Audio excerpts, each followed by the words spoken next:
So hello guys. तो आजिकार ये video रे आमे माने आरंभ करिबा सप्तम श्रेणी लेसन 3 मैजिक रो क्वेश्चन एंड आंसर। ओके, यार जतके भी क्वेश्चन आउ आंसर अच्छे सब किसी आज ये वीडियो रे हम डिस्कशन करिबा, सब किसी क्वेश्चन रो आंसर जानिबा। ओके, तो देखो स्टार्ट करिबा मैजिक रो प्रथम क्वेश्चन रो, प्रथम प्रश्न रो। तो प्रथम प्रश्न कौन कहूँ कि who is the speaker in the poem. এই কবিতাରେ ସ୍ପିକର କିଏ କିଏ ଆମକୁ କହୁଛନ୍ତି? ଆନ୍ସର ହେଉଛି the poet is the speaker in the poem. ଏହି କବିତାରେ କବି ଆମକୁ କହୁଛନ୍ତି, ହଁ କି ନାହିଁ? The poet is the speaker in the poem. Answer ହେଇଗଲା। ତାହେଲେ ଦେଖ କ୍ୱେଶ୍ଚନ୍ ନମ୍ବର 2 କ'ଣ କହୁଛି କି whom does the poet call you. ପୋଏଟ୍ କାହାକୁ ୟୁ ବୋଲି କହୁଛି, ଅର୍ଥାତ୍ ତୁମେ ବୋଲି କହୁଛି। କାହାକୁ କହୁଛି? ଆନ୍ସର ହେଉଛି ଟୁ ମମ୍। ଓକେ, ଦେଖ କ୍ୱେଶ୍ଚନ୍ 2 ବି କମ୍ପ୍ଲିଟ୍।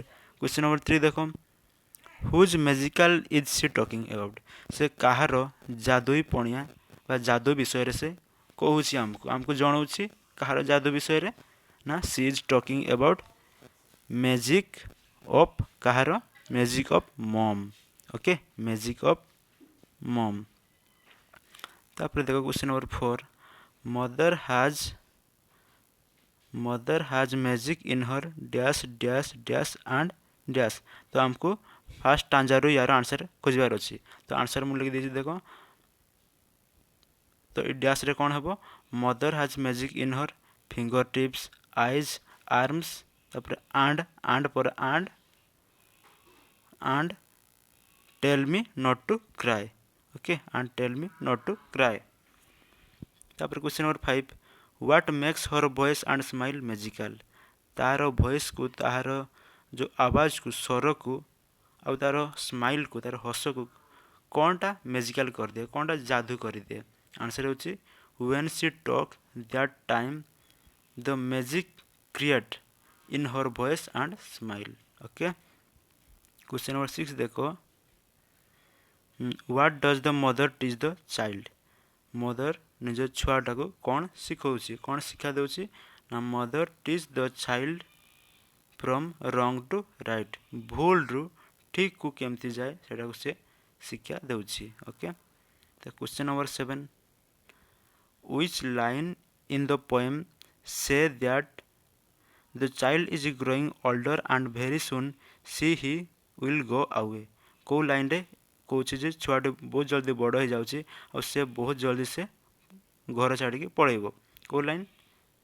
तो देखो क्वेश्चन नंबर 7 आंसर होची I am growing older and soon I will go away. यही लाइन रे हमको कवि कहते छुआटे बहुत जल्दी बड़ हो जाऊँगी। क्वेश्चन नंबर 8 देखो will the mother's magic be everlasting or short lived. तो माँ ये जादूटा से एवरलास्टिंग अर्थात सबुदिन रहिबो ना सर्ट लिव्ड अर्थात कम दिन रहिबो, छोटिया समय रहिबो। तो आंसर होची mother's magic be everlasting अर्थात सबुदिन रहिबो। Question number 9 which magic is better magician's magic or mother's magic. को मैजिकटा तुम भल, को जादूटा तुम भल, माँ को जादू ना जादूगार रो जादू। तो आंसर होची मदर्स मैजिक। ओके, तापर question number 10 who is a better magician the mother और द मैजिशियन। किए सबुठ भल जादूगर, माँ ना जादूगर। आंसर होची द मदर। ओके, देखो एगुड़ा ये रहा।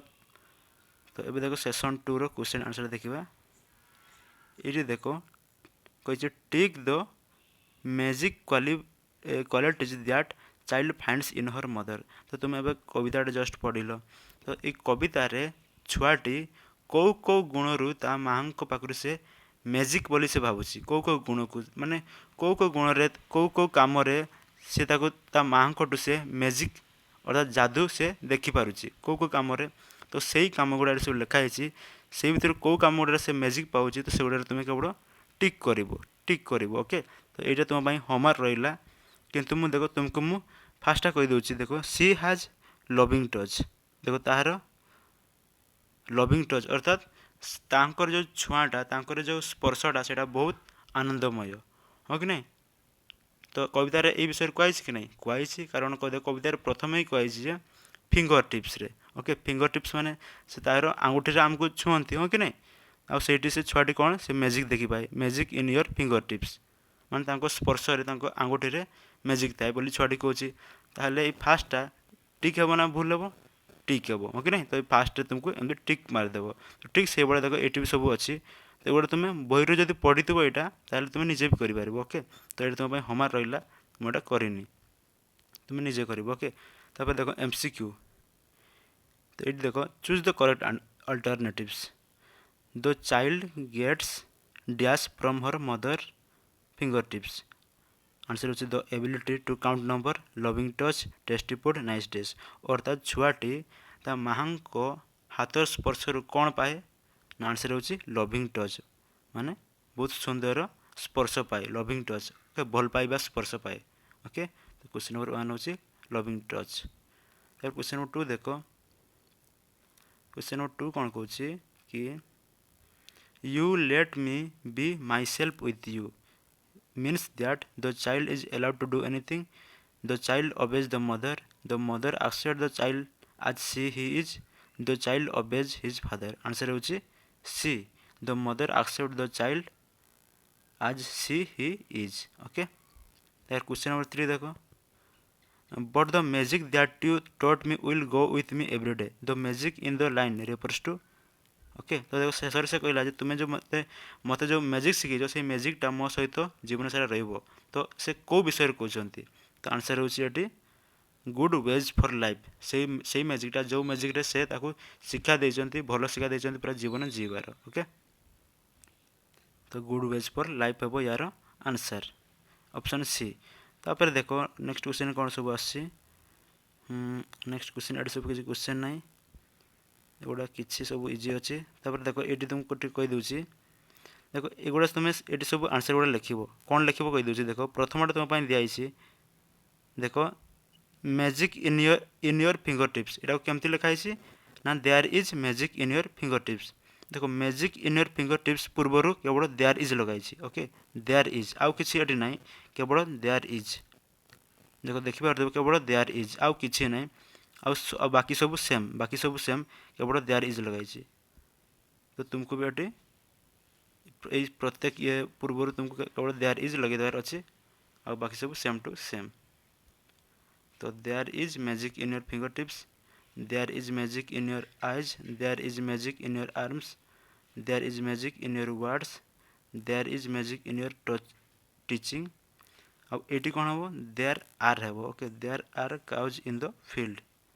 देयर आर कहीं काउज कही माने बहुत सारा गाई, तो ये देयर इज हेब ना, ये देखो ये देयर इज हेब ना, ये देयर आर हेब। ओके, तो बिल्कुल ठीक से पड़े ये भी there are roses in the garden. तापर ये भी there are fruits on the trees, there are water in the clouds. तापर ये हेब there is ice in the ice cream. तो यहाँ सरला। तापर देखो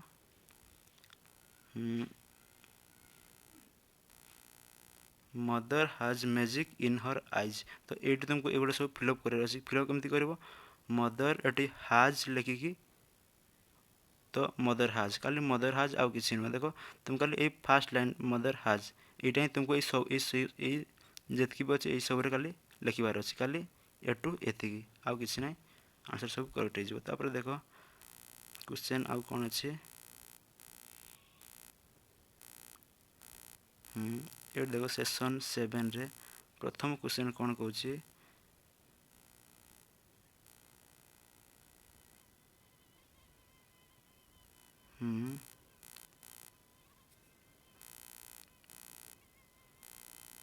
सेशन 7 रो प्रथम क्वेश्चन कौन कहूँ, where does mother have magic.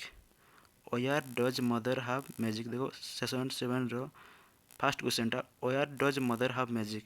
Answer है mother has magic in her fingertips, eyes, arms, voice and in her smile. Okay, एपटे लिखी देसी। तो देखो question number 2, what does the mother teach her child. Mother जो child को कौन शिक्षा दिए। आंसर होची mother teach her child right from wrong, right from wrong. तापर देखो थर्डटा कौन कहूँ कि when will the child leave home.